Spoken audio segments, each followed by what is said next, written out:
Hello and welcome along to the Rugby Pod. It's been a while, but Big Jim and Gertie are back. Happy New Year, boys. How you been? Happy New Year, everyone. Happy New Year, James. Yeah. And Tim. And all the millions of listeners. Yeah, Happy New Year. Do you say happy? Can you put that at the beginning? I refuse to say it. Just New Year. It's a new year. It's a new year. And 2020 is behind us. No, it's not. No, it's not. It is still upon us. I'm not going to be negative. I'm turning over a new leaf.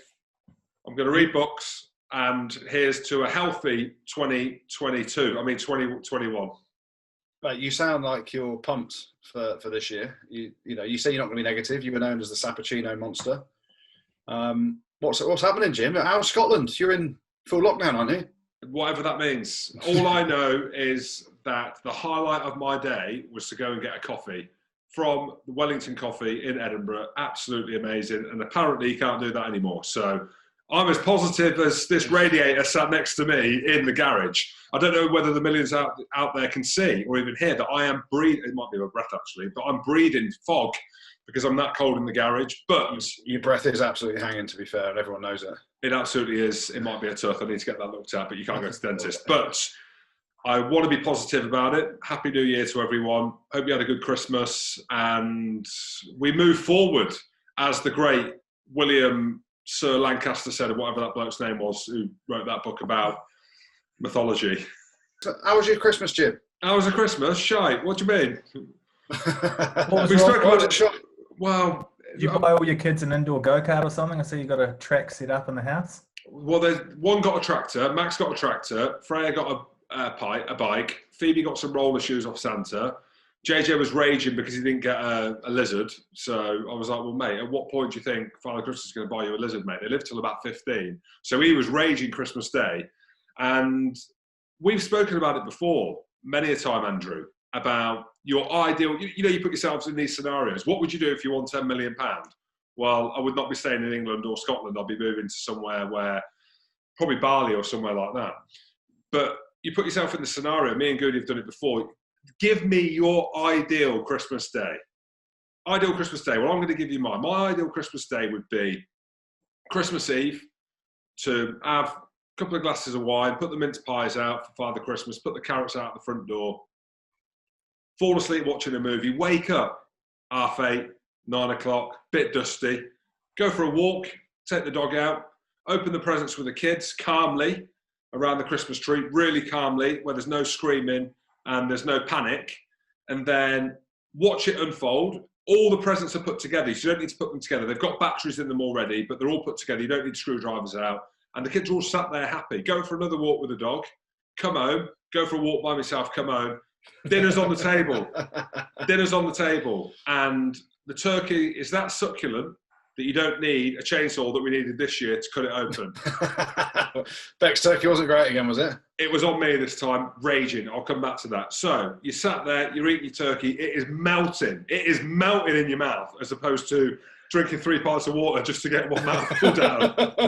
Then I'd go out and walk the dog again because I'm a bit full. I probably need to go to the toilet, but I'm going to make sure the bowel's moving. Get home, go to the toilet. It's movie time. Could be anything. Home Alone, Love Actually. It could be The Goonies. It could be anything. It could be the Karate Kid series that I'm watching now because there's nothing else to do. Glass of wine, a beer. Drink that one, and my eyes start to feel a bit heavy. Responsibly. My eyes start to feel a bit heavy, fall asleep. Wake up 2 hours later. Kids are in bed. It's 7:30, 8 o'clock. Kids are knackered. They've been up since 3. They're in bed. Beck's put them to bed. Watch a Christmas movie and then move into Boxing Day and go on holiday. That would be the dream scenario. That would be the dream scenario. Polar opposite. Polar opposite in my house. We're up at R3. We're up at R4. Father Christmas nearly didn't come. Come on, 5. Whose kids are getting up at R3, R4? When you've got 4 of them, mate, they're all waking. They're like chimpanzees at the gate. Santa! Santa! I'm like, Santa doesn't exist. What are you going on about? So it wasn't the most relaxing of Christmas days. The kids enjoyed it, I think. And we thought we'd go into the new year with a bang. And that's exactly what we did. JJ was sledging, hit a lamppost, broke his ankle on New Year's Eve. Merry Christmas. Yeah, Merry Christmas, Happy New Year. I was desperate to be the one to take him down to A&E. He weren't having any of it. So Bet got the green card, the lucky card, to take him down to A&E. He weren't happy with that because I shouted at him and called him an idiot. So he weren't talking to me. And that was my New Year's Eve. But enough about me. Andrew, did Pablo make dinner? What happened? No, because obviously we went into tier 4 and I had to do it myself. But is that a green card then to take your kid to A&E or stay at home with the other 3? In today's climate, it is, yes. Firstly, is JJ okay? Is he recovering? Is he talking to you? We're on talking terms now. Beck's told me I can't call him an idiot again, even though it was completely his fault. But we're on talking terms. Yeah, he's broke his ankle. He's done soft tissue. Hey, his dad was one of the hardest to have done it. I was walking around with broken legs, left, right, and centre. So there's no sympathy here. Blood and bones, I'm fine. Temperatures, systemic, not so much. Can't see inside the human body, can you? So the other stuff, I'm fine. But no, we're on talking terms now, thanks. Good. Yeah, my Christmas was interesting. The twins woke up at 9:30 in the morning. What, in the morning? Yeah. Not the night before, no? Excited, no? No, we put them to bed about 9 o'clock, put the mince pies out and the carrots and all that stuff. They knew Santa was coming, but I said, Santa doesn't come unless you stay asleep till at least 9 o'clock. I said that. You telling me that I said that 20 times. And ours woke up at 9:30 in the morning. So you end up wrapping presents till 2 o'clock in the morning, don't you? Because you're trying to hide them from the girls and all that malarkey. Get it under the tree. And then woke up 9:30, very relaxed Christmas morning. We didn't see any family because of the lockdown rules. So it was just me and the girls. And the missus, I think she's fed up with me now. Best present that I got for the twins, educational. Love an educational toy. So we bought them, and this will sound really shit, but it's made me quite happy over this period of no podcast Christmas period. So we bought the twins some wooden alphabet magnets that you stick on the fridge, teaching them about words. So real simple words like how to spell hot, boob, hot, poo, wee, all this stuff. Anyway, that's we do the right thing by them, teaching them throughout the day, and then the missus obviously puts them to bed, and I help out a little bit. And eventually I go downstairs and every day I'm just putting a different word on the fridge. So I put cock and balls and mummy is a you-know-what and all these different things. And I find it really funny. And the missus just looks at me and she's like, have you not spoken to Jim today? And I said, well, I have, yeah. She goes, well, I can tell that you've spoken to Jim because you're in a really immature mood and you two are like... You wrote peel back in the letters. Peel back was a bit on there. She's like, what's a peel back? I said, have you ever seen the length of Jim's foreskin? She said, no. So, it's ridiculous. It's ridiculous. It really is. Guilty. It's genetics. So that's about as much fun as I've had over Christmas. The missus is, I think she's at her wit's end with me, to be honest. She's like, you just need to get back on the pod and get rid of all your immaturity, and then come downstairs when you're mature and a decent father again. What was your best present? Goody? A big old chocolate selection box was nice, to be fair. Best present was... That's just neglect, that is. If you're getting that for Christmas, that's neglect. What do you mean neglect? We shouldn't be having that, should you? Like, you should not be being bought a chocolate on Christmas Day. It's what makes me happy, James. You buy the person that you love something that makes them happy. What was my best present? I got some new darts and some new dart flights. Cigarettes? Oh, well, no. Oh, real darts. Real darts, yeah. And dart flights with pictures of me and the twins on, so I'm happy with them. I got a coat. So it's not about me though, Jim. It's all about the kids. So we spent about 4 days opening their presents. It's just ridiculous how much you end up getting for kids, receiving for the kids. And then you go through the pain of sticking the batteries in. They run out after about 2 minutes. Oh, the battery's not working. How many times? Pablo. Exactly. So, it's. I spent a bit of time on the golf course where you've been out walking the dog, Jim, and getting your own space that way. I've been out playing a lot of golf, as you know. Shot a 3 over par the other day, which is my best effort. Lovely. So my handicap's coming down, but I think as we move into what seems to be about another 4-month lockdown, the golf course is going to close. So as long as the nanny can come, I'll be all right. How are you guys feeling about that and spending a lot more time with the kids at home? You guys got different plans this time around, or with a bit of experience under your belt with previous lockdowns? Well, the last lockdown was all. You look back on it now, and I'm talking about the very first one when we went back to March, April time, the weather was good. The garden, we have got loads of stuff in the garden for the kids, and it didn't seem too bad. Now it's fucking freezing, so you can only take the kids out for a little while. How many parks can you walk around? That's literally all you can do with the kids at the minute. Although we did manage to go to the zoo on Sunday. But yeah, I don't know. The big difference if we go into a full-scale lockdown again, which it looks like we are, is the weather. Because you could get out before, it was sunny, the weather was decent. Now it's just Baltic and horrible. So you're locked in the house with the kids and they're screaming. They need to burn off energy, don't they? So it's going to be tough. But hopefully the nanny will still be coming every day. I mean, I'm just going to move the nanny in and Pablo, actually. They can all come and stay forever. I've got a confession to make as well. Go on. During Christmas, I had two of my darkest days. I had the Christmas blues came early. Normally the Christmas blues come around January the 8th. I don't know why I've put that date in there. Day before JJ's birthday, and then it's his birthday, and then I'm all right, I'm happy. Just too dark. I don't know. I think it's because I had about 4 hours sleep Christmas Eve, and it caught up on me, I think, the next day. But it was inevitable that we were going to be in this situation off the back of everything that we're seeing. And I suppose my mindset's changed a little bit. I think I'm at a point now where I'm passive. I'm just accepting what's being fed to me. You know, I look no further past the tomorrow. I don't look past tomorrow. But I tell you what is good, and we can talk about it later in the show, is I've got a challenge through the whole of January, which we can talk about more later in the show. It's going to keep me busy. My legs are sore, my groin's sore, my back's a bit sore. But what have you been doing? DoddieAid.com, mate. I know. Raising money for My Name's Doddie Foundation and the cure for MND and the funds that are much needed. But that's keeping me entertained, competitive, and purposeful, I think, are the words that we should use. So we'll talk about that later in the show. But I think you need something. The issue that we've had is there's no light at the end of the tunnel. Now, the only light I'm seeing is that light on the stage, Andy Rowe, of the Ushuaia stage in July for your stag do, where the 3-day stag do for me is turned into a 30-day stag do, because I'm thinking June, July. That's what I've got in my head. So for me, no one's told me that. In my head, I've got June, July. I'm going to be really close to that stage in Ushuaia, and I'm going to be fully manscaped, clean as a whistle, loving life. Yeah, well, the good thing is we will be fully Manscaped, because Manscaped are supporting us again in 2021, and it makes sense that we should all ring in the new year with the right tools for the job. The Perfect Package 3.0 is the grooming package you need to start off this year strong. You guys have obviously got it as part of your routines, but is there anything you're doing differently with your grooming this year in 2021? Sharing. Sharing, yeah. Well, basically, I wrapped it up for Christmas. Well, yeah, shearing or sharing, it's both. It depends. It depends how bad you are or how old school you are, if you're like a sheep. But who's not like a sheep is Beck, and she got it for Christmas. So I'm sharing, not shearing. Are you going to share back as well, though?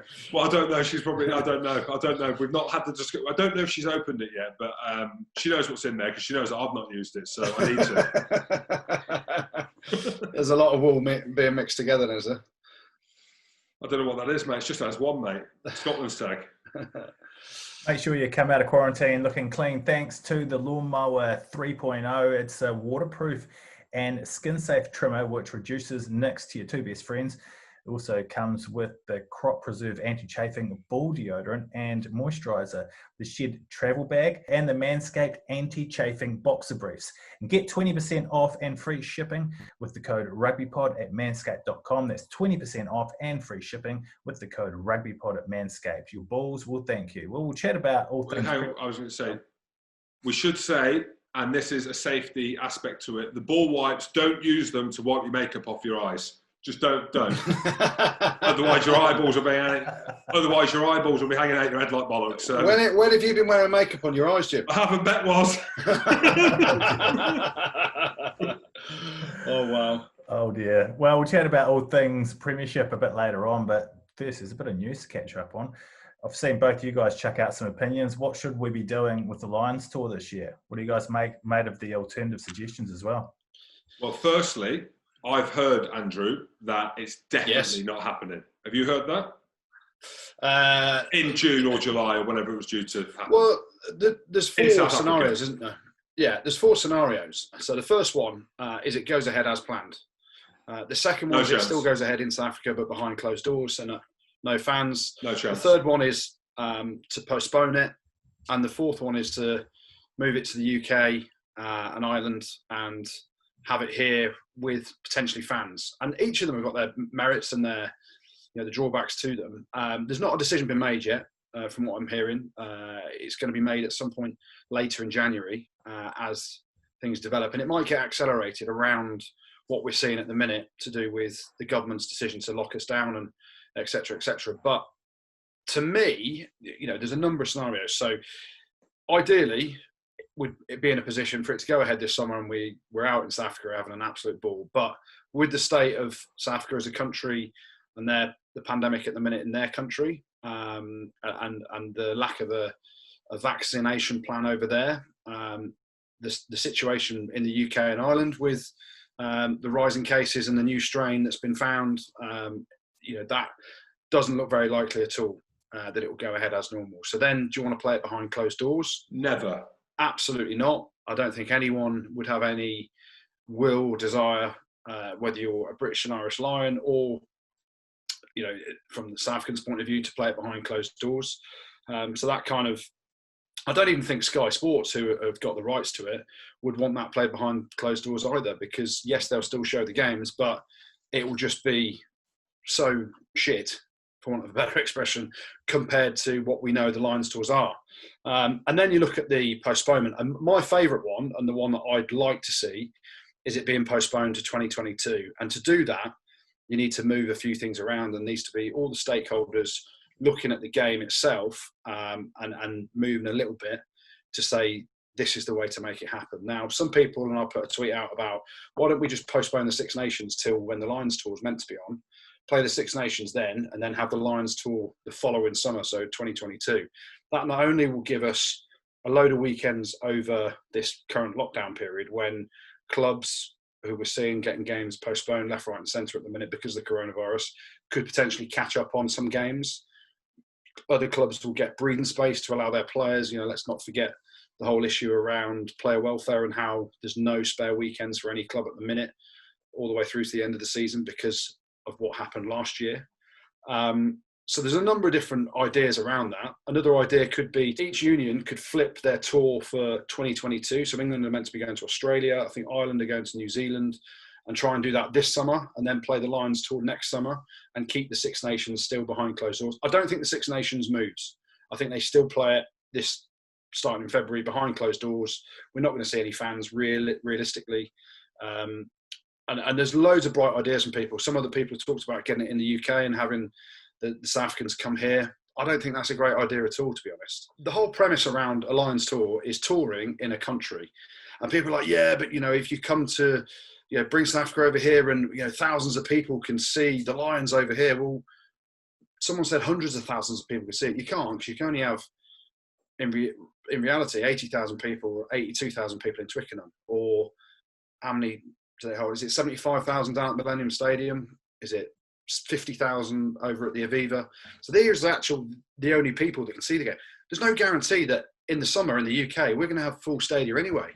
So I don't see the point in flipping it to here. And the whole premise of being on a tour is not only, and British and Irish Lions tour, is not only going to said country, so New Zealand, Australia, this time it's South Africa.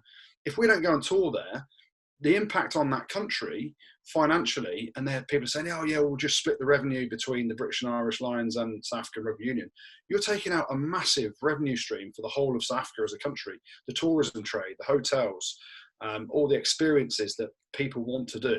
And I just think personally, it makes more sense to delay it to 2022 in the hope that, 18 months down the line, we've got a vaccine, everyone's, back to normal as we can be around the coronavirus and the strains that are out there.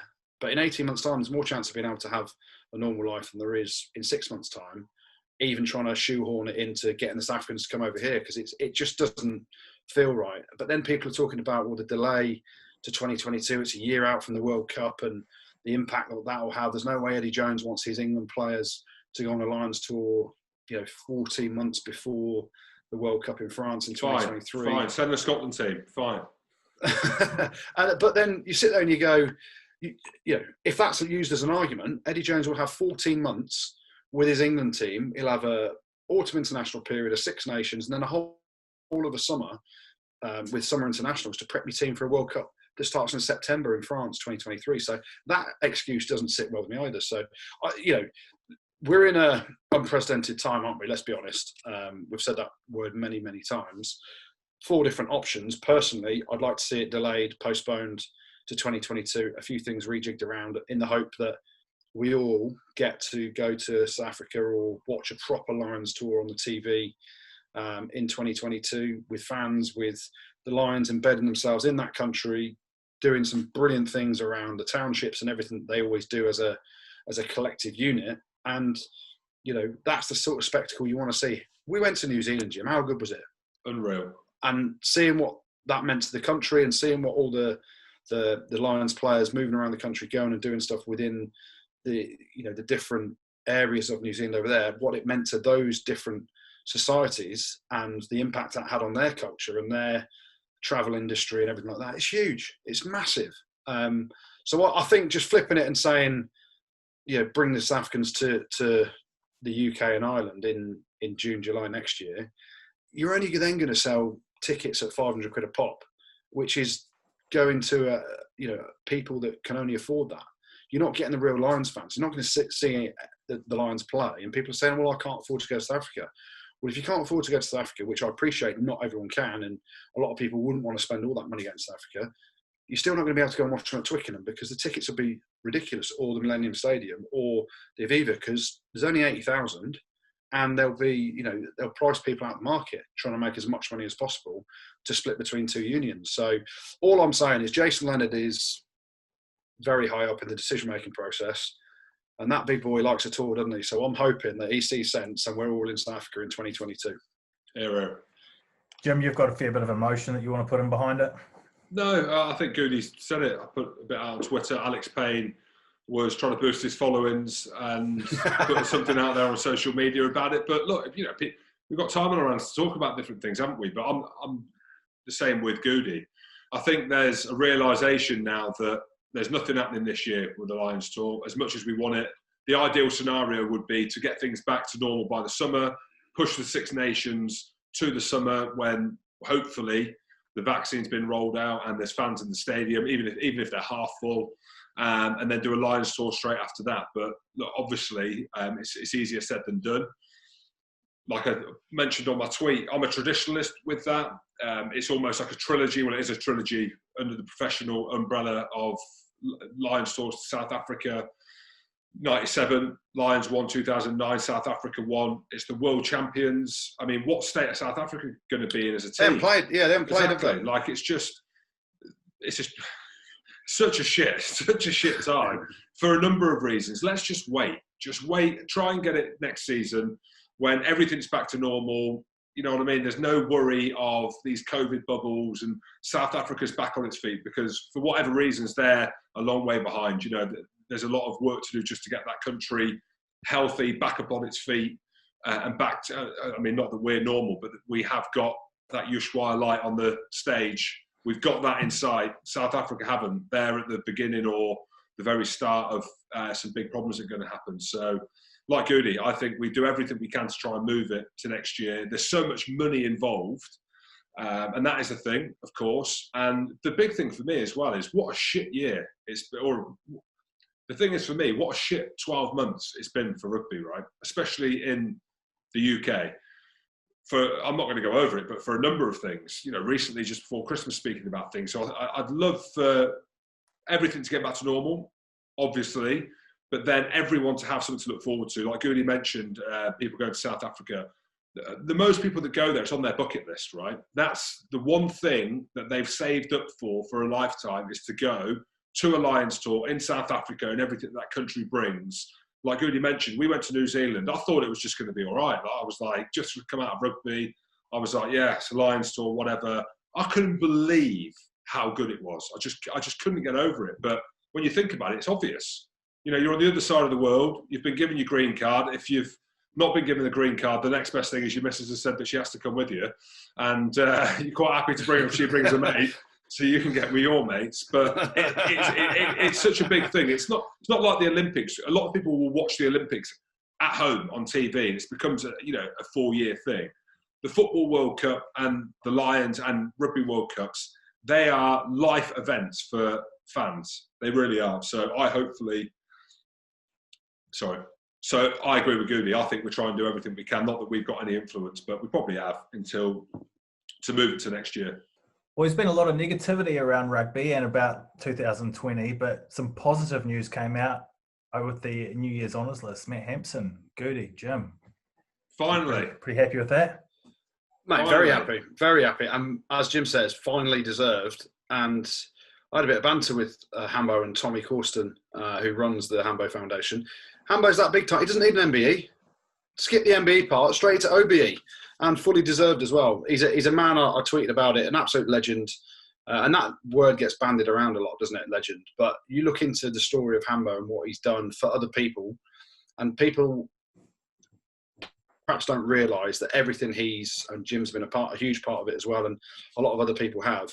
He didn't want us raising money for him. He wanted to make a difference to other people's lives, and that's what everything's been around. Hambo always puts others first, and he's a phenomenal bloke that's been through a horrific accident, but has a ridiculous amount of positivity around the difference that he can make to people less fortunate than him in terms of his support network, where it's spine-tingling, some of the stories when you see the videos and the differences that he's making to people's lives who have been through horrendous accidents and life-changing situations. So tip of the full slipper to Matt Hampson forever.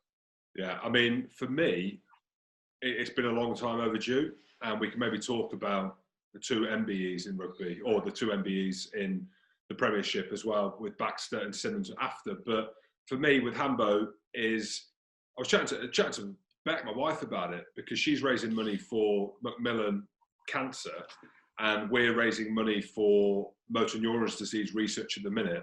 It's really difficult sometimes when you're raising this money. It goes into a pot, and you don't often see where it goes. But with Hambo and the Get Busy Living Centre, you can actually see where the money goes. Like, they've built a centre in the centre of England where people can go with spinal injuries who've been injured in sport and other walks of life as well now. I've walked into the centre that has been built by the money that Hambo has raised through charity. The amazing people along the way that have supported the foundation, supported the Get Busy Living Centre and the Matt Hampson Foundation. For me, he is the epitome of strength, right, and resilience, and all these words that you can band about. He's a phenomenal bloke. And again, does he need an OBE? Do you need an MBE? Sir Jim Hamilton has a kind of ring to it as well. But, do you know what I mean? But you want to be recognised. Now, ultimately, some people do, some people don't. But there's some things that you have to recognise. And Matt Hampson's one of them people that has to be recognised for what he's done and how many people's lives he's changed, and something that you can actually look at and say and go, wow, holy shit, what a bloke. So not just to him, but to Tommy Corsten, the CEO, Lewis Deacon, who's involved there, Roy Jackson. There's loads of people involved in the Hambo Foundation who work day in, day out. Obviously now, with everything that's happening, it's becoming more and more difficult, but fully deserved, and I'm absolutely buzzing for him. So Hambo, as a mate, I'm so proud of you. So, I know me and Goody's been pushing for it for years. Yeah, definitely. And the one thing on that, Jim, is people have said, "Oh, Hambo's got the OBE," and you touched on it with the other people as well who have had a massive impact. But Hambo wouldn't have said, "Oh, I want an MBE or I want an OBE." It's other people that are, and it's something I've been championing for year after year after year. Other people to recognise what he's done.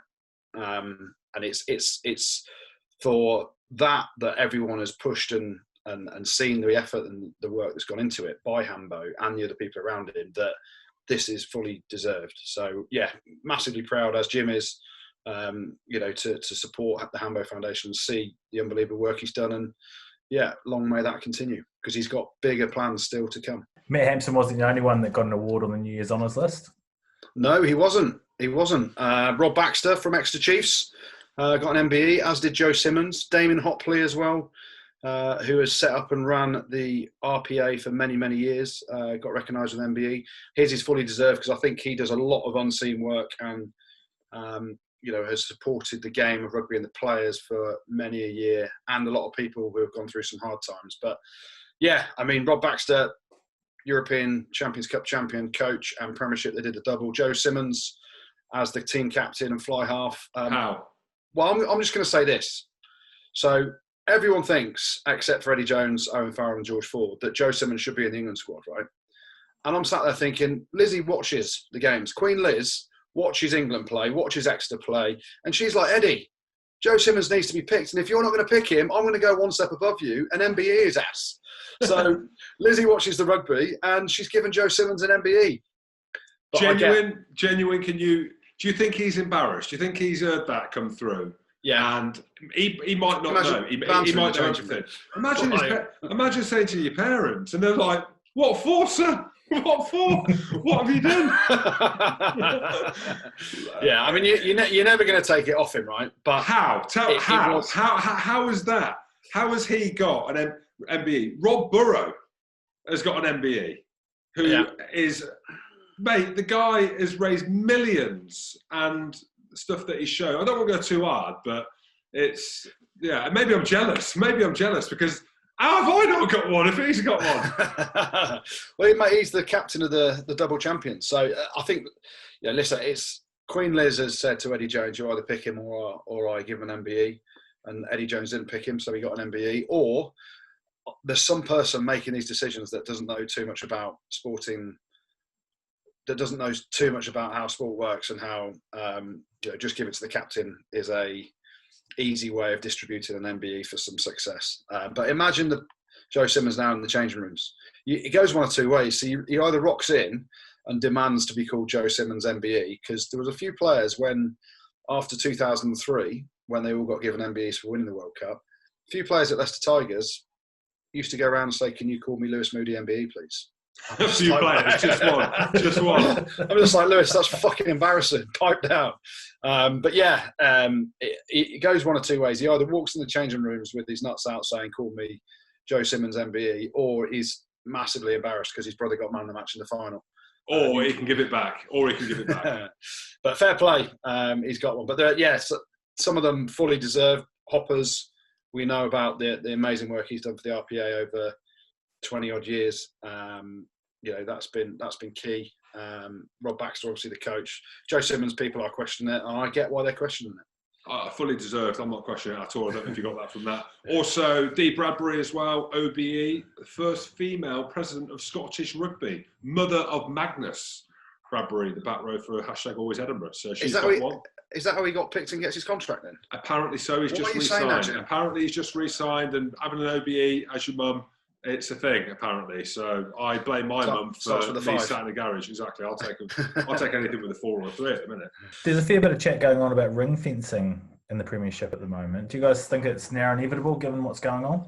Yes. Did I not say, Andrew, I don't know whether I was from this garage or the 3 houses ago, that ring fencing is just around the corner? Was that a global season? I said one of them. No, both of them. You said central contracting from England. Oh, did I? Damn. Well, I meant ring fencing.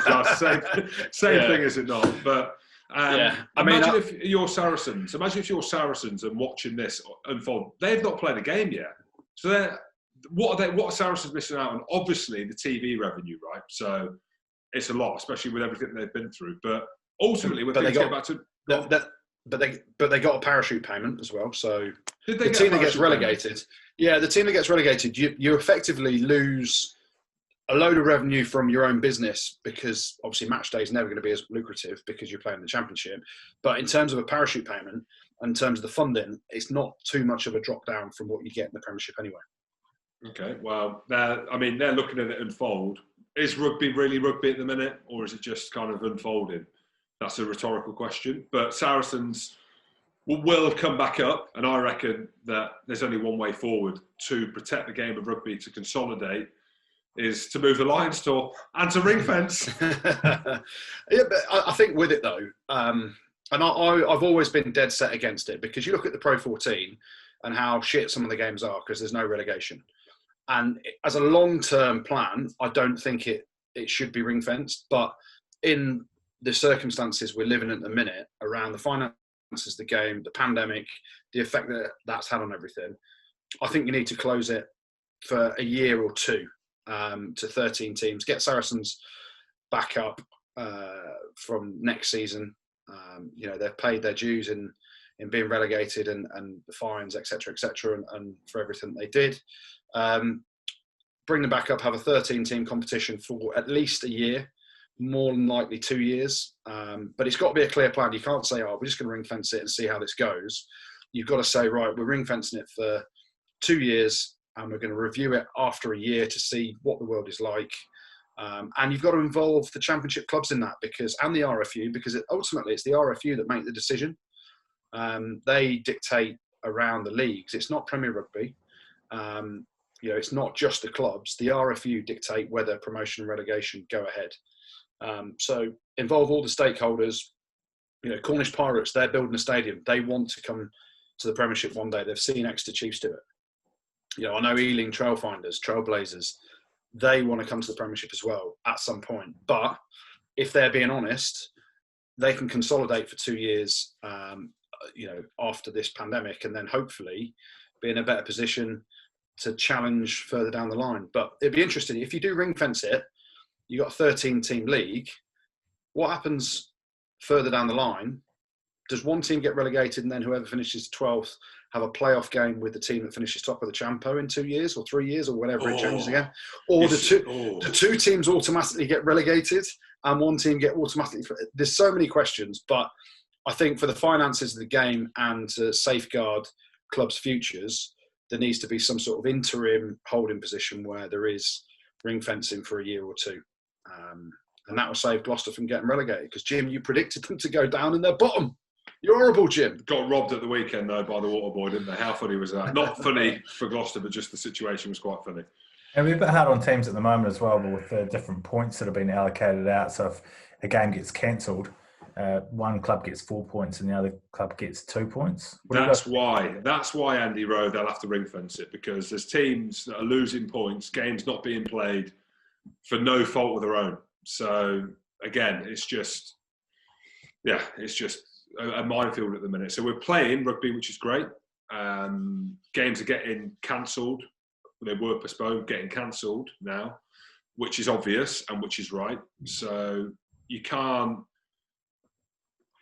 put a relegation in there, because for that very reason that you've just spoke about then. Well, we can have a chat now with someone who's had the week off because of cancellation. He's starting 2021 with a fresh new look. Worcester and Scotland fly half Duncan Weir joins us. How are you, mate? Yeah, good, thank you. Thanks for having us on. Who is this man?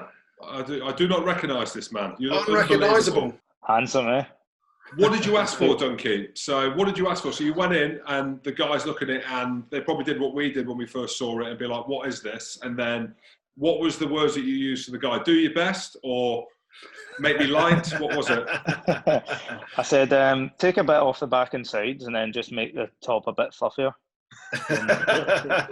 And to be fair, he's done a good job. It was an old academy boy at Worcester when I first came down, Afi, who'd done the chop. So it was good to catch up for him. It did take him an hour and a half to get all that hair off. So it was a good old trim up, and yeah, thankfully it went all right. Have you bagged up the leftovers or not? No. The photographer, the Sunday Times, came along and took some pictures through it all, and he got some good snaps of it all. I don't know what you would do with it. You would make a jumper for the wee man, maybe, but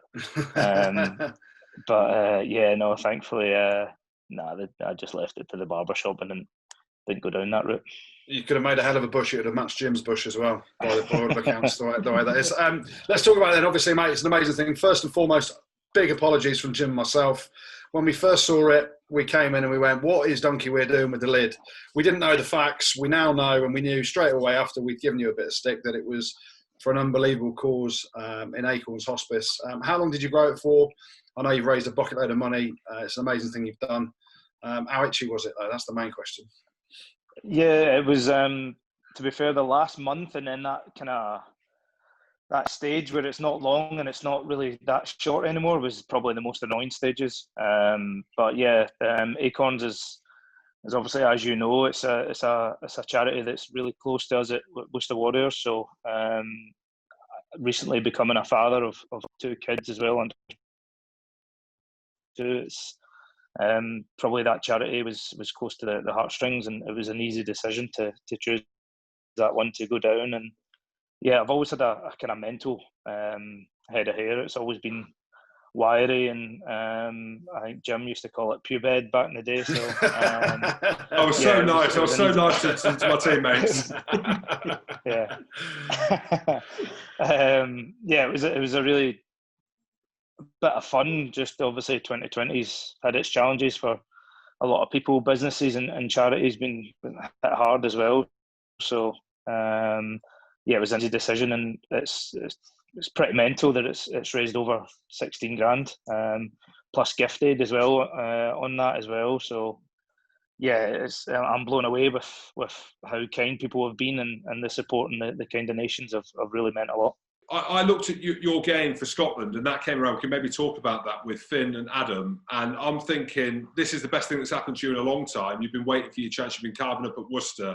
Was there a thing in your mind thinking, my word, I've got a pineapple on my head when I'm going to be on national TV playing for Scotland again? Was there that thought in there, or were you thinking, I'm just going to go with it?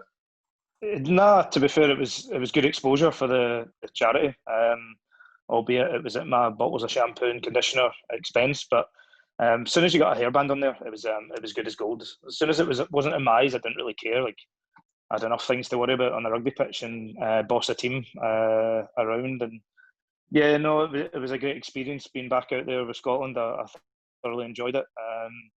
I think for me, I was probably the most relaxed I've been in a Scotland jersey. I just looked to go and express myself and enjoy it, soak it up, because I'd been waiting a long time to get in the back in the 10 jersey. And to be honest, I was walking into a really good side, so I knew I didn't really have to pull rabbits out of hats or anything like that. I just had to go and kind of nail my basics and boss around the team, which I quite enjoy doing. So it was really enjoyable. And just on that, obviously, it's your first cap in 3 years when you got called back into the squad.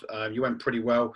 How are the conversations with Gregor? Obviously, the big news around Finn being out injured, and then obviously Adam Hastings gave you the opportunity. But from watching from afar, you did pretty well. But then they made a change towards the back end of it. Are you still in the mix? There's rumours that you're leaving Worcester, going back to Glasgow. Is it all good and moving back towards trying to get back in the Scotland setup more regularly?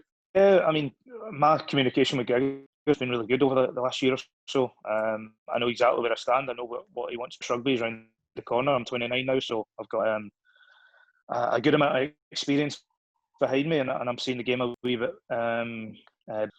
as a 10. It's when your decision making becomes more natural and you just let things flow is probably when you're going to get the best rugby out of yourself. So I know I work on from Gregor. Obviously, I was disappointed not to be the last game away in Ireland, but at the same time, I kind of the approach that he was going to do and cap Yako, and it's always good that now we've got 4 capped internationals kicking around the squad, so the strength and depth there now, and it's I can only control the controllables and try and play well when I get selected. One of the things you played a bit of a straight back to then, or just ignored, was the news in the press around. Oh, sorry, yeah. Staying at Worcester or going back to Glasgow. Obviously, Adam Hastings going down to Gloucester. Is that deliberate? Are you keeping us in the dark?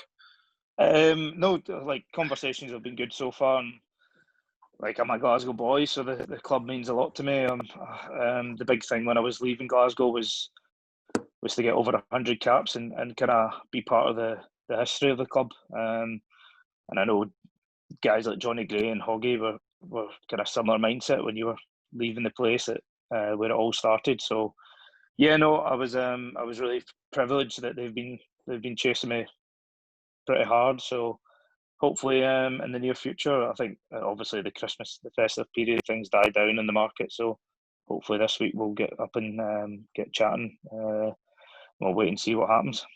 There we go. Tell them it starts with a 3 or a 4. Duncan. With the COVID pay cuts. Yeah, well, Duncan, talking of 3 and 4, there was news today that Duhan Van Der Mer, the obviously Edinburgh wing for the millions that don't know, but who's been carving up for Edinburgh, and who anyone saw him playing a Scotland jersey, recently captained the Autumn Nations Cup, has signed for Worcester.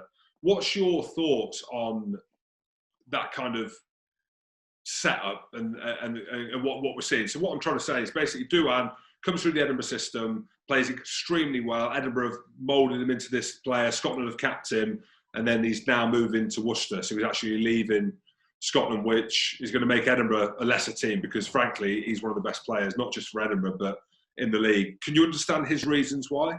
I think in the current market, like these superstar X Factor players will get looked after, and teams are chasing that. Like it could be the difference between obviously the Premiership so tight and it's such a hard competition. Having him on your side could make a massive difference throughout a season. And yeah, I do understand where you're coming from with bringing them into Scotland and kind of giving them the chance to play Test rugby, but the market's it's in a different, a kind of difficult stage at the minute. And like I say, if you're an X Factor player with his ability, you're going to want, teams are going to want you. It's simple as that. Yeah, absolutely. And how's things at Worcester then? Obviously, we know that you had the game cancelled at the weekend. You've been given the 4-point victory. But it's been a bit tough at the start of the season, hasn't it, with understanding what games are going on, how that affects people.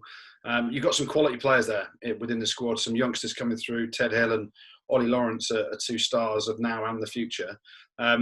What's the club looking like at the minute? Because I think Jim and I think just Jim. No, Jim tipped Gloucester. I tipped Worcester for relegation. I'm sorry. I shouldn't have done that. But how is the club? I know. How is the club at the minute? Yeah, no, good.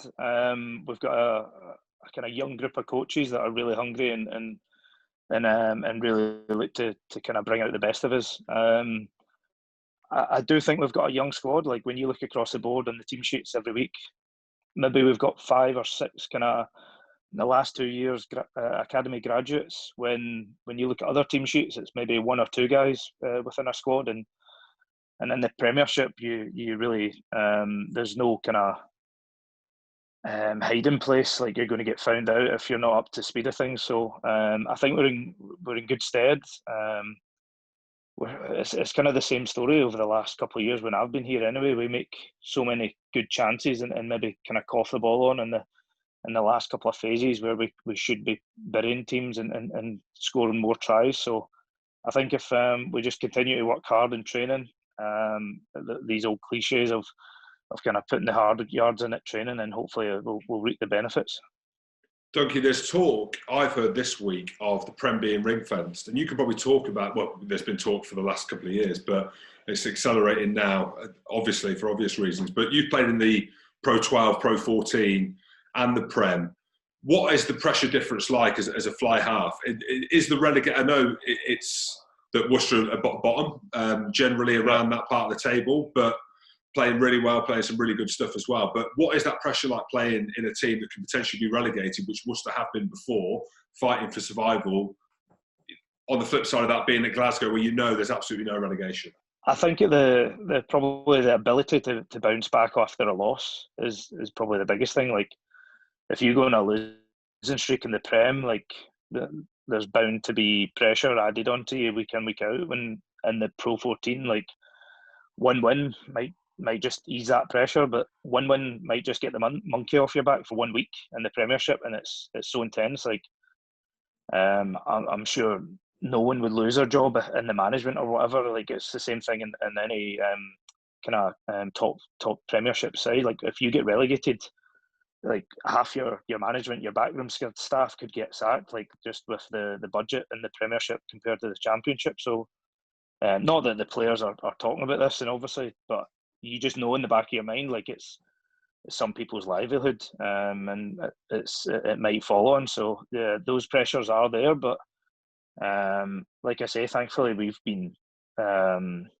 the bottom, but we've managed to have a small buffer that we've not been scratching and clawing for results at the tail end of the season. So this year, obviously the ring fencing I watched Rugby Tonight the other night, and it was a big debate, and Steve Diamond said a few comments on it, and I do understand where they're coming from with you have to protect the business side of things. Like the 13 clubs have built the Premiership and they've made it what it is, but it's probably, I think our owners actually said, like, if we go into another full lockdown, I know Scotland are going into one, but I think pro sport will continue, but a lot of the clubs will die away just because they can't financially keep up with things, and obviously the government have been kind enough to pull them through this as best they can, but I don't think many clubs will survive, so probably ring fencing it for me is probably the best thing to just save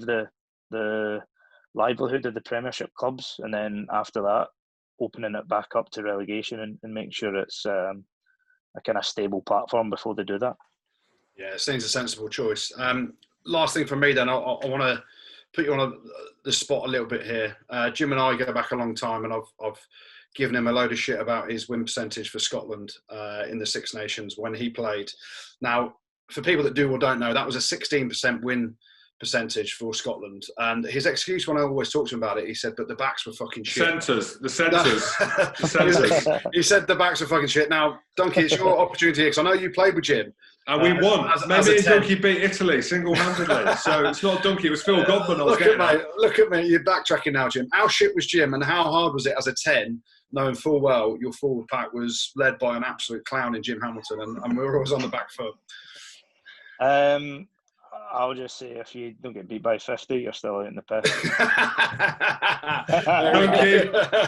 That is one of my soldiers, is all I'm saying. Is Duncan's one of my soldiers. He backed me to the hill. So I appreciate that, Duncan, and I will buy you a beer next time. No, spot on.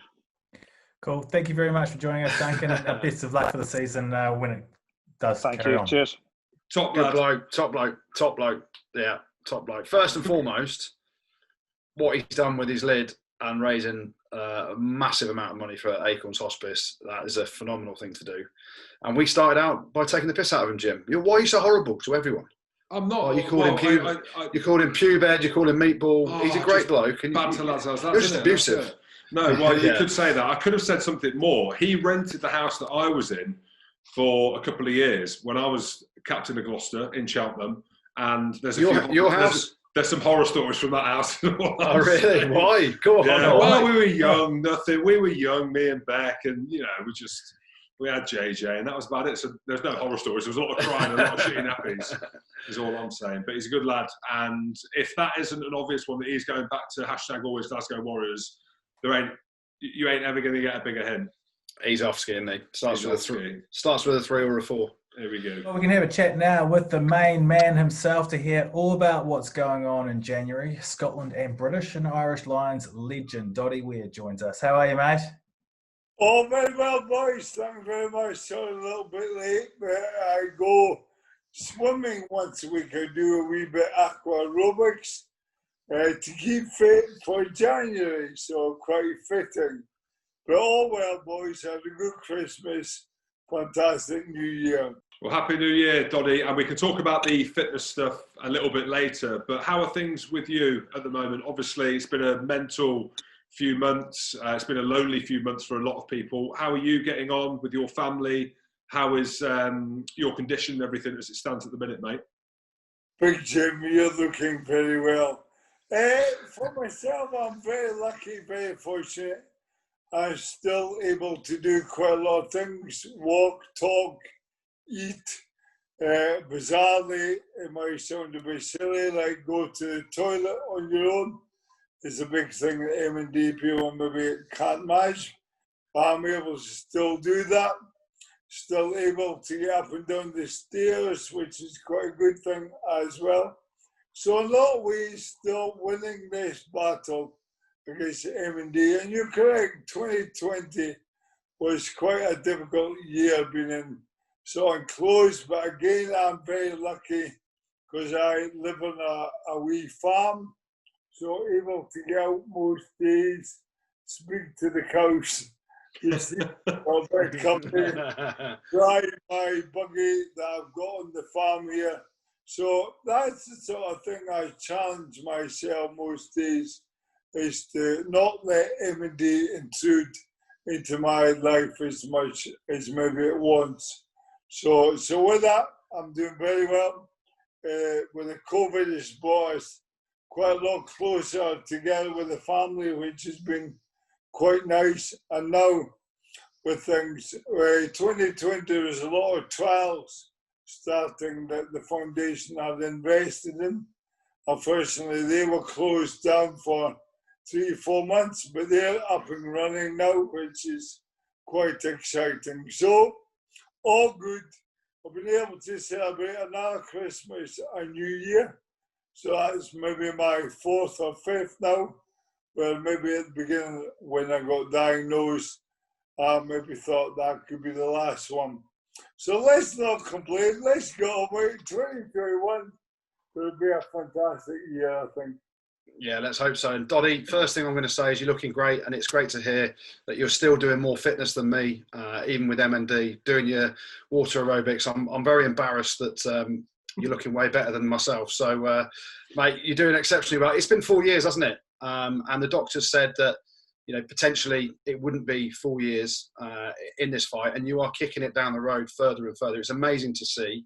How proud are you with everything that's gone on over the last 4 years, but also the battles where everyone's facing at the minute? And they just truly unbelievable was. Yeah, you're right. The diagnosis, when you're told you got M&D, the professors basically say you've got between 1 and 2 years to live, because that's your kind of average amount, and that kind of gets you a bit scared.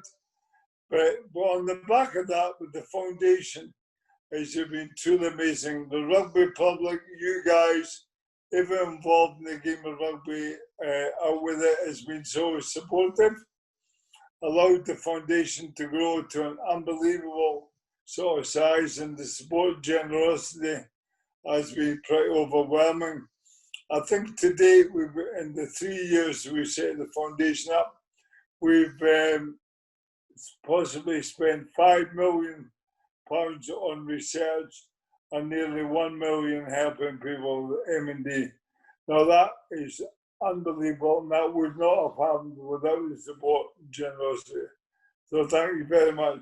By the way, Goody, I see the dartboard behind you. I was watching World Darts last night. Oh, good. How good are you at the darts? Oh, mate, I've got the body shape of it. Although the world champion is Gerwyn Price now, who looks really good in the shit. I've got the body shape of the shit darts players with the big bellies hanging out. Old school. And I struggle to throw my arm up. But yeah, it just gets me away from the kids for 10 minutes. So that's why the dartboard's there, and it's illuminated. Love it. You do remind me of the Scotland jockey Wilson. We're here. Oh, he was hanging. We enjoyed like 5 or 6 months. I played very impressive darts board. Yeah, no, it is, mate. He's got a bit of money, Doddie. Look, I don't play darts, but I'll do anything to come and chat to your cows. I need to get out of the house and chat to someone, please. But Ken, you're more than welcome up here on the farm. We've got a lot of toys. The boys got a clay pigeon trap for the Christmas. We've got 2-wheel motorbikes, 4-wheel motorbikes. It's a bit like boys and toys. We've got tractors. We've got girl cows, we've got boy cows for you to talk to. And we welcome you up here when allowed. Well, as the famous Khabib says, send me location. I want to just talk about a little bit about last year. Rob Burrow, Kevin Sinfield, the challenge that he did towards the back end of that. But what we're seeing now, Doddie, off the back of yourself and Rob, is an unbelievable kind of profile around this disease, and also trying to raise funds and try and raise awareness. How big have you two been? And well, we know how big you've been. How much of a difference has it made with the profile that's been brought? Are we any further down the track than we, say, arguably were 2 years ago? Yeah, I think, Jim, most definitely. And I think we want to thank Sally Nugent from the BBC. Absolutely. She got us all together, which is amazing. I think that's so brought myself, Rob Burrows, Stephen Darby and myself to get all boys who got M&D. Now, that's been a bit of an issue, I think, in the past. A lot of people with M&D have been left on their own out in the limb in some ways. So I think it's very good to talk. It's certainly been great for the three of us to get together. And it shows you what Kevin Sinfield has done. One of Rob's best mates, 7 marathons in 7 days. And the awareness is created, the money that it's made is just truly unbelievable. And I think we've all found out the support is there, but the important thing is to get people talking, because going back to my diagnosis, boys, I basically got told you got M&D, which is a terminal issue. No one's lived through M&D at all. And there's no drug that'll be able to help you. So one drug came out maybe 30 years ago, and that would extend your life for 3 months, so it's a bit of a waste of time. So on the table, there's nothing there. So what happens is every M&D patient has to therefore come home and self-cure. By that I mean go on the internet and have a look to see what people are saying and what will help you, what will extend your life, which to me it's a bit outrageous. It's a bit like, in a more simple terms, you maybe fall in the house, you hurt your arm, you go to the doctor, you go to the hospital, they say you got a broken arm, right, you got to go home and fix it yourself. So you got to go to the computer and find out what splints, and it's the same with M&D, but much more serious effect. And with that, that's why I think with the three of us getting together with the help of Sally, the BBC, you boys have played a big part in this as well. With the Dogcast, it's generated the most amazing awareness, so thank you very much for that as well. And with that, working together, you know we've all been involved in the team game. The bigger the team, the better the team, the more destroying M&D will happen. I think with that, we're making inroads. The first time this year, there's a number of trials started, actual proper trials in the UK, which is very exciting. The foundation, along with Professor Marr, had a Zoom meeting with Matt Hancock to try and see if we can get more help at the government, and that seemed to go quite well. So we're very hopeful that 2021 is going to be a good year. They might find a cure, but a cure might be a bit further down the line. But if they're able to find a stoppage to this disease, it'll be one heck of a day. Yeah, it certainly will. It certainly will, mate. And ultimately, with everything, all the research, you gave us some of the numbers then around the money that's going into this research to try and extend and hopefully find a cure for people's lives who are diagnosed with M&D. We're seeing loads of fundraising. There's a big push and there's a big fundraising plan going ahead in January for yourself and your foundation, Doddie Aid. Just give us a little bit of background on that and what's happening in January, because so many people, it's been amazing how many people have signed up to it. Well, so loads of people have signed up, Doddie, but not for my team. And they've all signed up for your team and Rob Wainwright's. Well, I think, Jim, you might be able to help me. I don't know the sort of stats behind it, but how is your team? Not great. Well, basically, it's an inter-district challenge. I didn't even know Scotland was split up into districts, Doddie. That's because you're English, Jim. I know, yeah, I know. Not that cultured, but that's what it is. Look, it's there's obviously been a number of challenges, and Rob Wainwright, who, as we know, is a good mate. Why, you big man? Did you never ever play in the inter-district championship? I lived up in Inverness until I was about 4 or 5. I didn't start playing rugby until I was 18 and got fast-tracked to international, which is the demise of Scottish rugby, they're saying. Oh. But yeah, just I'll come back to you with the stats. But in the good old days, Scotland was kind of built up or cut into different sections. You had the south, which is like where I come from, Edinburgh, Glasgow, North and Midlands, and for those players playing down in London, like London, Scotland, Scottish, Fishermen and a few other teams. They were called the Exiles. So a good friend, Rob Wainwright, reenacted the inter-district champions, and they put some good people in charge. And you're in charge of what area, Jim? I'm in charge of the Scottish Exiles, and we've got the lowest numbers, Doddie. But the numbers are good. We've got over 2,000 now. And how are the numbers for the other districts? A lot higher.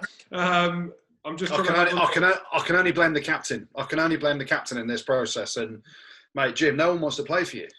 They were, because people think that to be a Scottish Exile you need to be Scottish. I'm captain. You don't need to be Scottish if you want to be part of the Exiles. I forgot because you're English, yeah. So, no, Doddie, it's been great so far. So we've got the Doddie and South team, which is obviously your team. We've got 4,277. That's captained by Rory Lawson. We have got the Edinburgh team, which is 2,500. We've got the Glasgow team, which is 2,300, captained by Kelly Brown. And the North and Mids, which is effectively Rob Wainwright's team, captained by John Barkley. They're nearly at 5,500. And then the Scottish Exiles, 2,000. But in saying that, we've raised. The biggest area was the least amount of people must have been Jim. Yeah. We're all one team, is what I'm thinking, Doddie. That's it. That, I'm trying to take a positive out of it. Mate, this has happened before we even pushed a pedal or walked a metre. So, Goody, have you signed up yet? Well, funnily enough, Jim said to me, he said, you will not be involved in any other team except for the Scottish Exiles. And he promised me the vice captaincy, and I refused it. I said, no, Jim, I don't want to be your vice captain because you're the shittest leader we could ever have, but we're all in this together. And then I get I get a text message. The vice captain for the South team. Well, I get a text message from Rob Wainwright saying it would be unbelievable if you fucked Jim off and came and got as part of his team, which is the North and the Midlands, right? And I phoned up Jim. I said, listen, I've got this issue. I said, Rob Wainwright wants me in his team. Jim, you want me in your team. I can't believe one Scottish legend in Rob Wainwright is fighting over me with Jim Hamilton. But in reality, I'd already signed up for Jim's team, and my loyalty goes as far as the podcast. So I have to stay loyal to Jim, and I'll be putting in the miles for you, Doddie, to try and raise as much money as possible. On the very disappointed day, Wainwright's tapping the ball. So Chris Hoy, I was tapping him to come aboard the South. And he very kindly texted me, great idea, love to join you. But no, he's gone and poo-pooed me, and now he's involved in Edinburgh. He's floating around, Doddie. Well, I think what we're going to do, Jim, it's open to everyone around the world. And if you'd like to join us for a bit of fun and laughter, during January, please contact yourself because you need all the help in the world. And if they get bored of you, Jim, there is space in the lovely South, because I think you'll find, like rugby of old, the North and Midlands always started off very well, but could never finish a game and certainly never won the inter-district championship. So I'm pretty certain this is going to last the whole of January, and Wainwright will not keep up the stamina for all January. You'll come good, Jim. You won't let your team down. Oh, mate, I'm not bothered about numbers. I'm bothered about the numbers at the end, the money and the miles, Doddie. That's it, mate. I like it small. I like a small group. Well, my thought was, Big Jim, that the more members we can get in the South, the less work we need to do. Good to very follow your ethos as well. I like that. Maybe I should just fuck Jim's team off and come and sign for you, Doddie. I think you can't do that. Yeah. Bring your dartboard that with you as well. Definitely. Well, fingers crossed, Doddie. It's been great to chat to you as well. I can't wait to hopefully see you in Hong Kong again. We were at the dinner there a couple of years ago, and then a few beers in Joey Bananas afterwards. That's my hope for 2021. At some point, we all get back out there for a few beers, and we've raised as much money as possible for your foundation. Boys, I think you've hit the nail on the head there, Goody. Life is for living now. I've been very lucky, as to say, to have 4 years of that. Never for 1 minute expected to get MD. And when you do get that diagnosis, it changes your world quite a bit. So what I can say to people, like to say to people, go enjoy yourself when you can. It's not the best moment, but enjoy your family because you just don't know what's around the corner. So you boys have been amazing. Thank you very much for your help. And I look forward to seeing your name on the South Street, big fella. Top man. Yeah. All right, Doddie, Thanks, thank you very Doddie. much for joining us, and best of luck throughout January with Doddie Aid. And if anyone wants to sign up, they can go and join a team at doddieaid.com. Legend. Mate, one Jinx. word. Yeah, legend, mate. We said it about Hambo earlier. That's another man. Absolute legend. Doddie Weir is. He doesn't take himself too seriously, but he's doing some unbelievable work in raising awareness and a huge amount of funds to try and beat this horrible disease. And yeah, what an inspiration, though. Yeah, you know him way better than I do. Seen him in Hong Kong, speak to him at events and stuff, but when you give him 1 to 2 years and 4 years later you're still battling it and living a life that he is, it's just phenomenal, isn't it? Such an inspiration. Yeah, guy's an absolute hero. As rugby lads go, you never get the details right. It's just all turns into banter, so no one has a clue what the fuck's going on. So Andy Rowe mentioned it there. You go on to doddieaid.com, you sign up, you choose a district, which is the Scottish Exiles, because I bloody need you. You will make a donation of around 20 quid, 50 quid, if you do the £1,000 for a snood, which will have your district, the Scottish Exiles.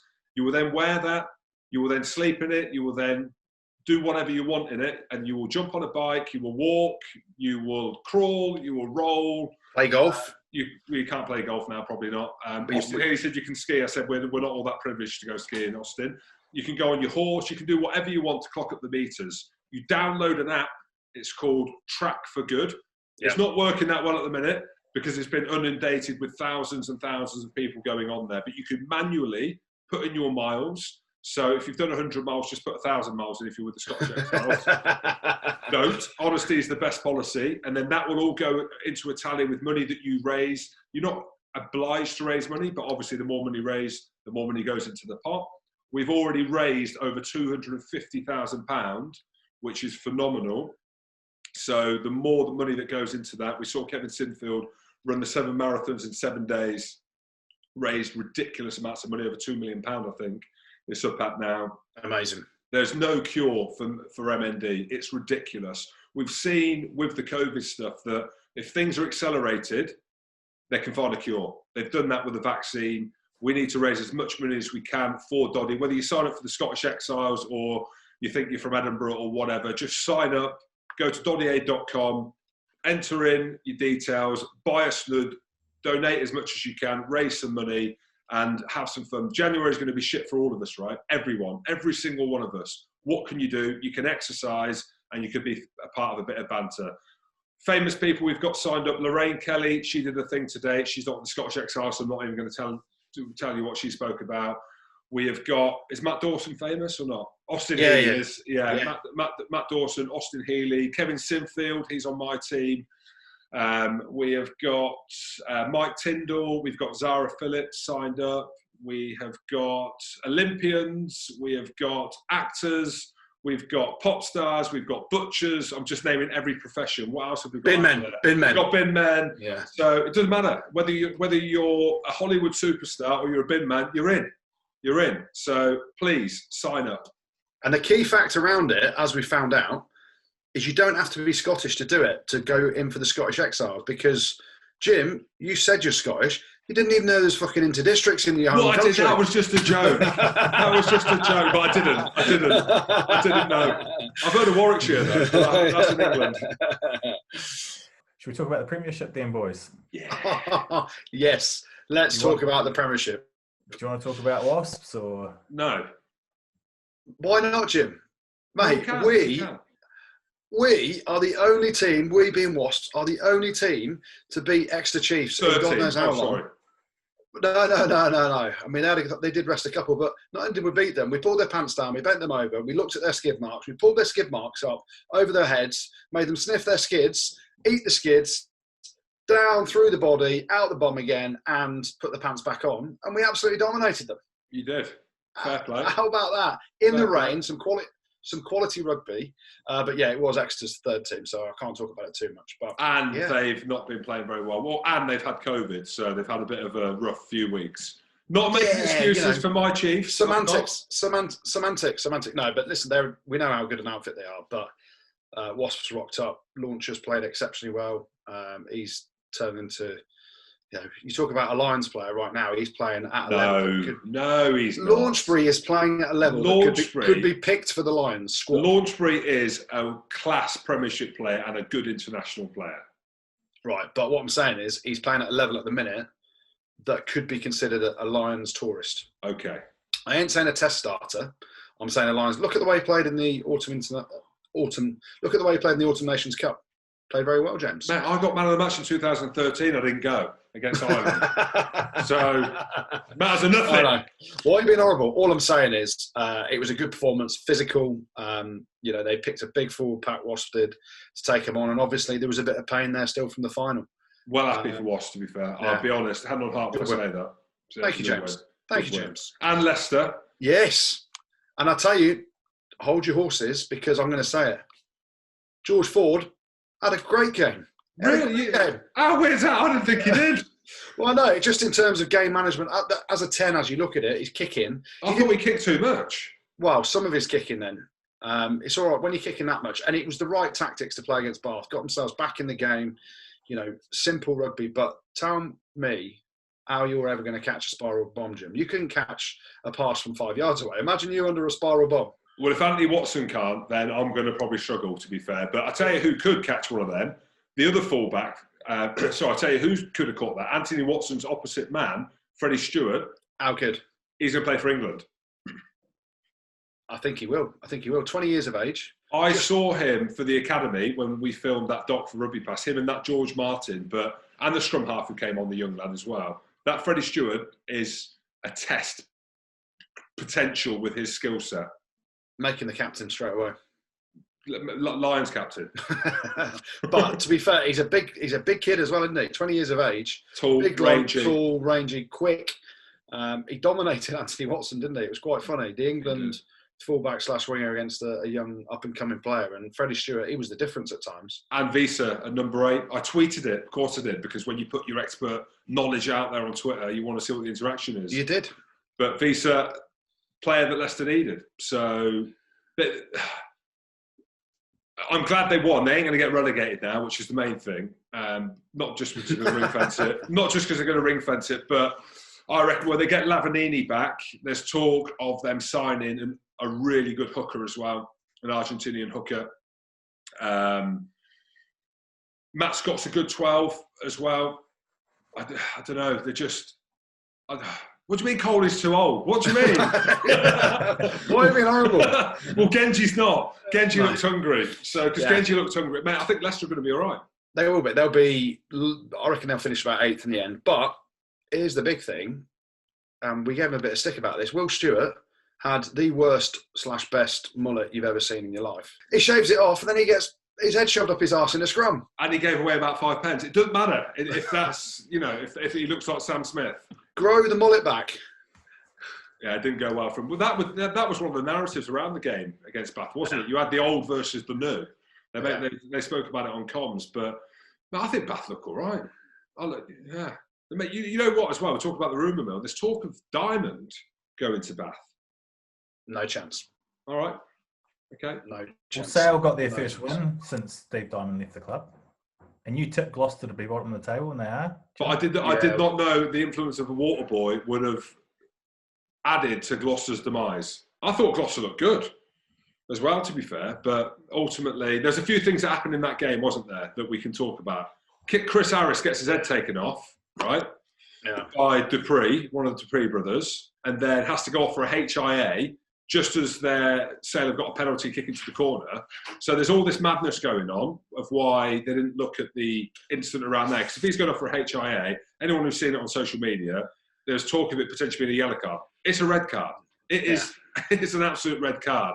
So, and the thing on that, Jim, is the TMO, Jeff Warren, one of the most experienced TMOs out there, he said he checked it. No, I've had a look, it's fine. Or he just got off the toilet, I think. Or he'd been, hands in the biscuit tin again. Jeff Warren, one of the most experienced TMOs at the time, just like, no, that's fine, play on. And the referee then had absolutely no choice but to say it's been checked, play on, Carl Dixon. So, TMOs, that's, people have talked about it on social media, on TV, on everything. That is what we're trying to get out of the game. It's a cheap shot. Even Nigel Owens comes in on Twitter and says that's what we're trying to outlaw. That's a straight red card, effectively. So how it's been missed by Jeff Warren is either having a on the toilet or he's got a mouthful of biscuits and he's missed it. But he said he checked it. That's the bad thing. You can miss things, but if you check them and get them wrong, you need to be held accountable. I agree. Dan Der Mer, you can't do that, mate. You can't do that, big fella. And then the big talking point was, Water boy! I laughed. I still find it quite funny, but almost like a ridiculous funny. Not because of seeing Gloucester bottom of the Prem. I mean, I love Gloucester. My best mate's the team manager there. Alex Brown is... Hey, I'm not team manager. Well, my other best mate, my proper best mate. Oh, the slug, okay. Bravo's arm, 50. So he's there. So I want to see Gloucester do well. But it's them little things, isn't it, that happen in the season that cost you, that just don't go your way. And well, they're winning. Gloucester are winning. Dan Der Mer sticks his shoulder straight into the head of Chris Harris. He gets scoped off. But then they score. Sale score the winning try when it should have been a penalty to Gloucester. They clear their lines. They probably play out the last 5 minutes, win the game, and that's the big turning point. And then they've still got an opportunity to draw the game effectively with the last play if they were going to get a penalty from a line out, and then Billy 12 Trees basically gets the water boy and slams him over. That no, he just pushed him over. But yeah, I mean, Billy 12 Trees can't do that. Yellow, mate, you should yellow card Billy, right, for that if you want to. I ain't bothered either way. And it's a penalty to Gloucester. Yeah, it should never be a penalty because he said, retaliation, you can't do that. But then, hang on a minute, apparently Marlon Yard runs in and some say he dropped the head, some say he didn't. So rip reverse. So then you go, there's another retaliation. It should have been Billy 12 Trees, you can't do that. Yellow card. Waterboy, do one as well, whoever you are. And then it should have been either a Gloucester penalty or a Gloucester line-out play on. Because, how a Waterboy has been able to get involved and turn the tide of the game by doing that. He hasn't turned the tide of the game. So how a Waterboy has been able to influence those last minute and a half of the game where the result is in the balance is crazy. And there needs to be some regs around it. Anyone like that touching a Waterboy touching the ball affecting the play. You see it before, don't you? When a penalty's been kicked to touch, you see guys trying to jump from on the field to off the field to tap the ball back in, and Waterboy's trying to touch it so you can't take the quick line out. He knew what he was doing. He's leant over a fucking advertising hoarding to touch it. So, Waterboy! Yeah, it just shouldn't have been. I get why he's doing it because actually, some coaches tell their Waterboys to do that. And that's the issue. It becomes... when you see a reaction from Billy 12 Trees, which isn't that bad, but also you can't shove a water boy. You saw what happened. Jamie George shoved the medic, didn't he, for Munster when the medics called him Jabba the Hutt or whatever it was he called him. There's so many things that people do your jobs. If you're a water boy, just deliver the water. Don't get involved with touching the ball. Let's have a look at the rumour mill, shall we? A few floating around, isn't there, boys? Oh, we've not done it for a while, have we? We haven't. No. We haven't. What have we got? Sia Khaleesi. Can you imagine Sia Khaleesi living in Cov? Judy, I will move. If he goes, I'm moving back. I will leave it. They're buying Warwick Castle, I think. Will he go? Come on, give us something. If you've ever given us any news, if you were putting your Range Rover on it, would he be going to Wasps? Can he go to Wasps? If I was putting my Range Rover on it, he would not be going to Wasps. No, I've not heard it. Honestly, I've not heard it. I'm not privy to any information on Sia Khaleesi joining Wasps. Personally, can I see it? Nah, can't see it happening. And I don't know. I'm giving this as a neutral opinion of I have no inside track of this deal at all. I'd love him to be at Wasps. He's unbelievable. But do we need to spend a boatload of money, which Sia Khaleesi, the World Cup winning captain, let's not forget, quality player, would cost. I don't think Wasps need to sign someone like that when you've got Thomas Young, you've got the Willis boys, Exactly. Alfie Barbary when he's fit again, playing in the back row. You just don't need him. Exactly. It's a luxury. If Khaleesi leaves South Africa, I guarantee he's going to France somewhere because that's where the dough still is. Or I'd love to see him at Saracens. Oh, mate, you can't buy him out four He could houses. be a marquee. He could be a marquee player. Yeah, true. Yeah, there's talk of Marrow going to Toulouse. I saw that last week. Again, you only briefly flick on social media. My screen time was down by 18%, actually, FYI. So I briefly flicked on social media this week and saw something about Marrow. It might have been, I might not have. It might have been on there, it might not have. But be interesting to see if that unfolds. I can't see it. Any sign of where Danny Cipriani might be going next, boys? Nobu, when it opens. Mate, that's closing. You know, he's blocked me on Twitter. Because you're horrible, Jim. You're horrible. I've not been horrible at all. I've not said anything bad. He's blocked me. He must have blocked me for my association with you. No, he follows me, so he doesn't follow me. He hasn't blocked me. I think he blocked you because you said that he basically got an Ackerman the sack. Did I say that? Did I say that? I thought you said that already. Who knows? Yeah. Who knows? But what I do know is he went A1. Let's not beat around Jim's bush here.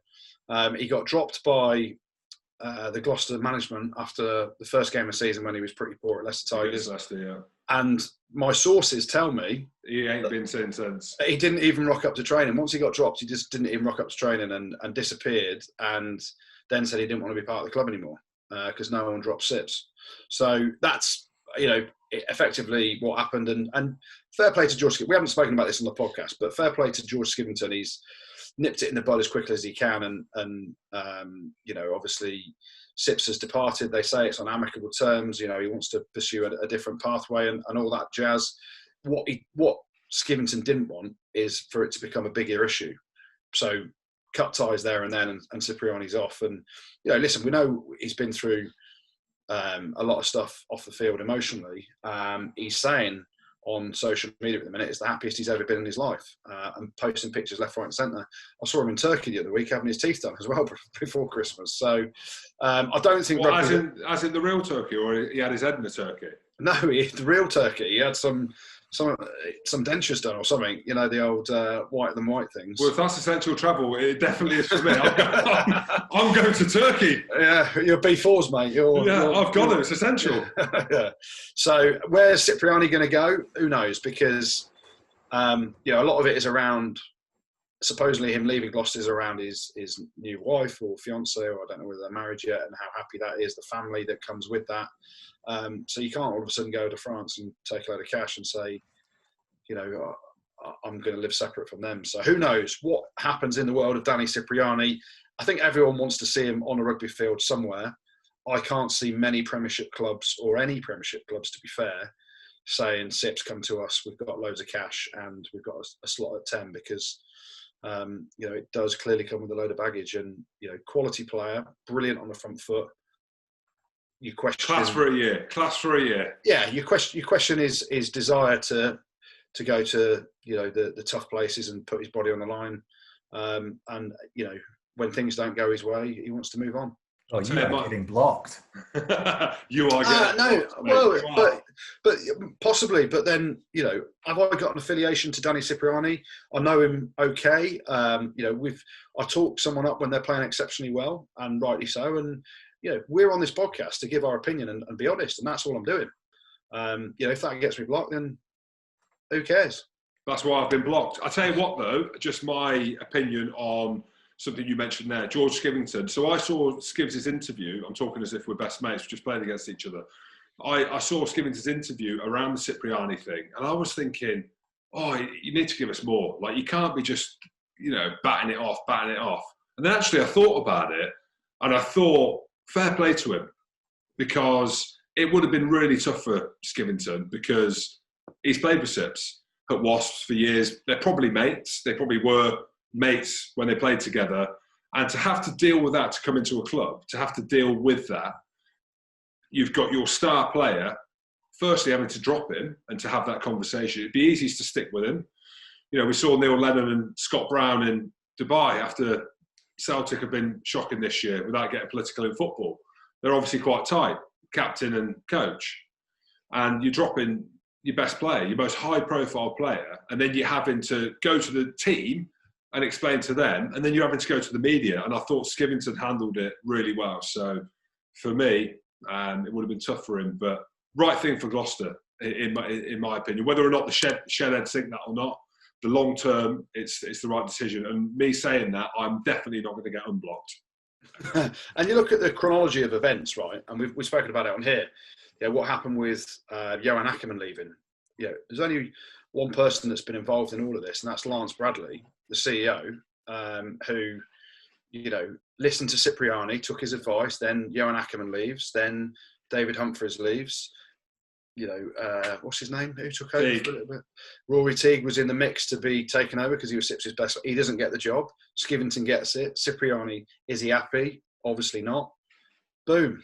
Cipriani's gone. So there's this ripple that's turned into a massive wave that now Skivington just dealt with it quickly and went, if he didn't want to be here, he's not going to be here, and we just move on without him. And Lloyd Evans steps into the breach, and obviously they've got Adam Hastings coming. They signed him pretty quickly to knowing they were making that decision to get him down here for next year. And Adam Hastings is, how old is he? 23, 24 probably. You've got potentially 6, 7, 8 years with him in charge, and it's a way better decision for the club than having the drama of Cipriani around, especially with the form that he was in, because he wasn't in great form.